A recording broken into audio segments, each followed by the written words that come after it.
அண்ணா பல்கலைக்கழகத்திலே ஒரு தங்கையை ஒருவன் பாலியல் இச்சைக்கு ஆளாக்கி விட்டான் என்ற சிக்கல் வந்தபோது, போராடுகிற போது அறிவார்ந்த பெருமக்கள், பெரிய பெரிய அறிஞர்கள், எழுத்தாளர்கள், தர்க்கவாதிகள், அறிஞர்கள் எல்லாம் பேசுகிறார்கள். அந்நேரத்தில் தனியாக ரூமல பிள்ளை ஏன் போனால் என்று கேட்கிறார். எப்படி இருக்குது?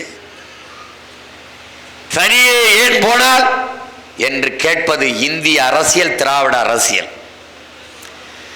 தனியே போனாலும் என் தங்கையை ஒருவனும் தொடக்கூடாது என்று சொல்வது தமிழ் தேச அரசியல்.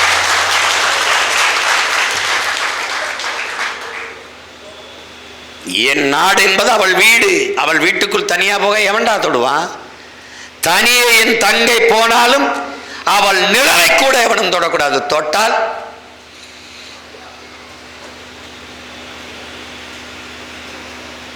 அவ்வளவுதான். அப்படிலாம் உருவாக்க முடியுமா சீமான்? உருவாக்கிய தலைவனின் மக்கள் நாங்கள். அண்ணல் காந்தியடிகள் ஒரு கனவு கண்டார்களின் உடன் பிறந்தார்களே, உடல் நிறைய நகையை அணிந்து கொண்டு, பட்டாடைகளை அணிந்து கொண்டு தனியே ஒரு பெண் நள்ளிரவில் நடந்து போகிற போது அவளுக்கு உரிய பாதுகாப்பு இருக்கும், எந்த தொந்தரவும் இருக்காது என்றால் அந்த சூழல் இருக்கிற நாட்டைத்தான் நான் சுதந்திரம் பெற்ற நாடு என்று கருதுவேன் என்று காந்தி கனவு கண்ட நாடு இந்த நாடு. இந்த நாட்டில் அது உருவாகவே இல்லை இன்று வரை. ஆனால் காந்திக்கும் அந்த நாட்டிற்கும் சம்பந்தமில்லாத நாட்டில் பிறந்த எங்கள் தலைவன், தமிழ்தாயின் தூய மகன், நள்ளிரவிலே ஒற்றை தங்கையாக நடந்து செல்வாள் காட்டுக்குள்ளே.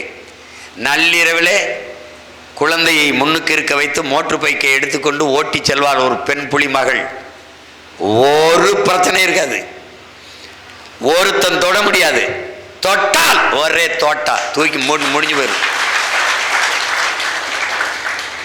அப்படிப்பட்ட நாட்டை கட்டி அமைத்த தலைவனின் பிள்ளைகள். எங்கள் தலைவன் பல ஆயிரம் ஆண்டுகளாக எங்கள் முன்னவர்கள் தூக்கி சுமந்த கனவை தூக்கி சுமந்தான். அவன் பிள்ளைகள் நாங்கள் அவன் கனவையும் சேர்த்து சுமக்கிறோம். எங்களுக்குத்தான் பொறுப்பும் கடமையும் கூடுதல் அதிகம். தாங்க முடியாத தலைச்சுமையை எங்களுக்கு தந்துவிட்டு எங்கள் முன்னவர்கள் கண்மூடி விட்டார்கள். விதைத்தவர்கள் உறங்கி விட்டார்கள், விதைகள் உறங்கவில்லை.